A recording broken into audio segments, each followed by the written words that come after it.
অবশ্যই থান্ডারটক এখন পর্যন্ত যে জায়গায় অবস্থান করছে, নিজেদের ব্যাকলাইনটা পুরোপুরি ক্লিয়ার এবং জোনের ভিতরে কিন্তু অলরেডি ডিপ্লয় করে দিয়ে রেখেছে তাদের অলরেডি ২ টো প্লেয়ারকে।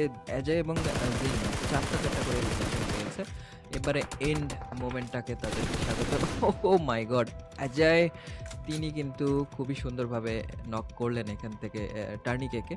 পাহাড়ের উপর যে রেকলেস একটা গেমটা দেওয়ার তিনি চেষ্টা করছিলেন এবং তাকে নামিয়ে দেওয়া হলো এখান থেকে। রিভাইভটা পেয়ে যাবেন তিনি, কোনো সমস্যা হবে না। হার্ড কভার রয়েছে এখানে পাথরের। সো খুব একটা প্রবলেম হচ্ছে না। আবারও কিন্তু ফাইটে ব্যাক তিনি করতে পারবেন।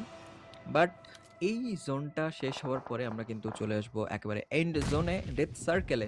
সেক্ষেত্রে জোনের একেবারে কর্নারে যে দলগুলো থাকবে তাদেরকে কিন্তু কিছুটা প্রবলেম ফেস করতে হবে। সামনে তাদেরকে এগিয়ে আসতে হবে। সেক্ষেত্রে জোনের ভিতরে যে দলগুলো থাকবে তারা কিন্তু কিছুটা আপার হ্যান্ড পেয়ে যাবে।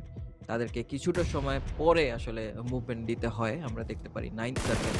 তো দেখা যাক আসলে দলগুলো নিজেদেরকে কিভাবে রিপোজিশন করে এই 9th সার্কেলের আগে। এ পর্যন্ত দেখতে পাচ্ছি ডিজেভিয়ার খুবই সুন্দরভাবে কিন্তু খেলে যাচ্ছিল, বাট এবারে তাদেরকে বিপদে পড়তে হচ্ছে। দুটো দলের টার্গেটে তারা পরিণত হচ্ছেন।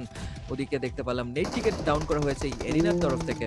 অ্যান্ড সুন্দর একটা গ্রেনেড ছিল এইখানে বলাই যেতে পারে। ওকে, প্যারাজিন তিনি কিন্তু বেশ ভালোই কাউন্টার দিচ্ছেন। Moana sorry my bad, this is তাকে যেভাবে করে চার্জিং করা হলো তার জন্য যাওয়ার কোনো জায়গায় ছিল না। আর্টিলারি অ্যাটাক করা হলো কাইন্ড অফ, অ্যান্ড বলতেই অসাধারণ ফিনিশ। থান্ডার টক ফাইনালি স্কোরবোর্ডে কিন্তু একটা চিকেন ডিনার অ্যাড করে দিল। দুর্দান্ত একটা চিকেন ডিনার পেয়ে গিয়েছে থান্ডারটক গেমিং। দুটো টিম ছিল এরিনা এবং থান্ডারটক গেমিং, যাদের কাছে কোনো চিকেন ডিনারে দেখা ছিল না।